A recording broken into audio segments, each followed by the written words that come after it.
Hi viewers. So మొత్తానికి ఇగో big boss చూసుకుంటూ వంటల ప్రోగ్రాము దీంతో సరిపోతుంది. బేసిక్గా ఏంటంటే ఇంట్లో ఎవరు లేరు కాబట్టి సరదాగా ఏదో ట్రై చేద్దాం అనుకున్నా. Okay, coming to Bigg Boss, Kumar Sai entry అనేది కాస్త నార్మల్గానే జరిగింది. పెద్దంతా ఎవరూ షాక్ అవ్వలేదు. వైల్డ్ కార్డ్ ఎంట్రీ అన్నట్టుతోటి అందరూ గెస్ చేశారు. సో గెస్ చేయడం, రావడం, ఇంట్రడ్యూస్ చేసుకోవడం ఇదంతా అయిపోయింది. That is okay, fine. అయిపోయిన తర్వాత ఈ రోజు ఉన్నటువంటి మొత్తం 3 విషయాల మీద దీంట్లో డిస్కస్ చేసుకోవాలి.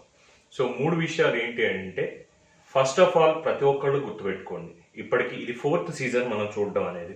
3rd సీజన్ అయిపోయింది, 2nd సీజన్ చూసాము, 1st సీజన్ చూసాము. 1st సీజన్లో complete new kind of environment మనందరికీ కూడా కాబట్టి so we entertained lot. So వాళ్ళు కూడా మన అలాగే ఎంటర్టైన్ చేశారు. అండ్ అక్కడ తీసుకెళ్లిన వాళ్ళ maturity levels are different. So first season ఉన్నటువంటి పీపుల్ అందరూ కూడా దే ఆర్ ఇనఫ్ మెచ్యూర్డ్. అదే కాకుండా చాలా ఎక్స్పీరియన్స్ ఉన్న వాళ్ళు, ఈవెన్ మోడలింగ్ ఇండస్ట్రీస్ నుంచి వచ్చినటువంటి వాళ్ళు కావచ్చు, ఎవరైనా కావచ్చు. బట్ ఇప్పుడు ఉన్నటువంటి వాళ్ళలో మెచ్యూర్డ్ అన్న వాళ్ళు ఎవరైనా ఉన్నారు అంటే కేవలం కొంతమంది మాత్రమే మనం చెప్పుకోవాలి. సో మిగతా వాళ్ళందరూ కూడా ద కరెంట్ జనరేషన్కి రెప్లికాలో ఉన్నారు. సో అక్కడ మనం ఎక్స్పెక్ట్ చేసేది, మాట్లాడేది పెద్దగా ఏం లేదు.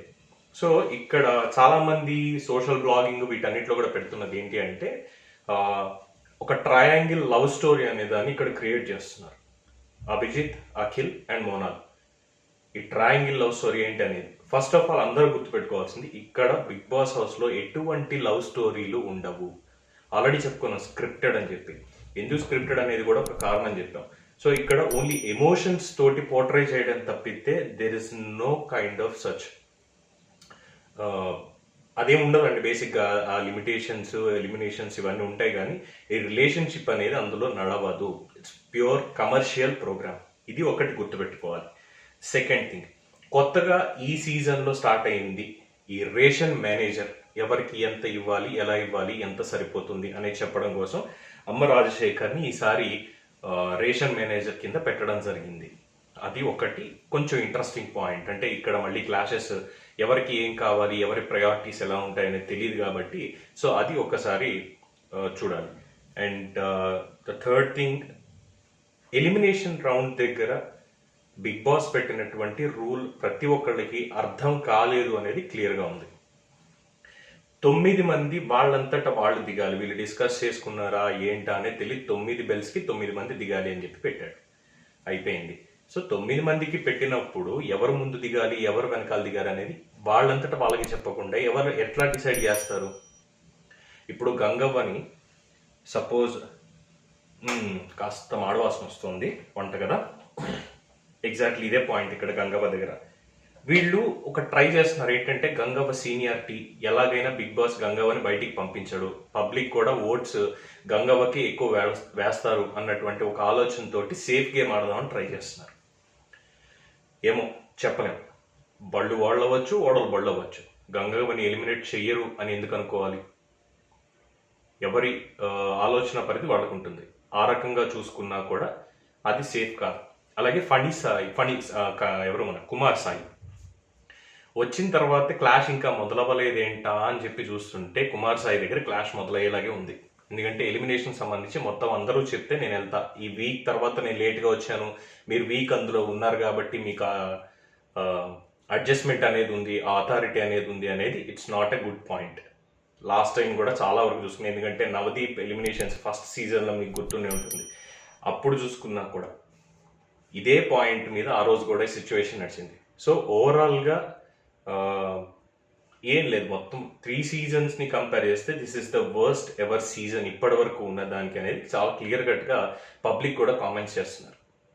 మరి ఎందుకు అంటే కమర్షియల్ ఎలిమెంట్స్ లేవా అంటే, అందరూ యూత్ ఉన్నారు, పెట్టేటువంటి గేమ్స్ ఇవన్నీ కూడా. ఇందాక గేమ్స్ అంటే గుర్తొచ్చింది, ఈ పడవలో కూర్చోడాలి ఇవన్నీ మనం చూసాం.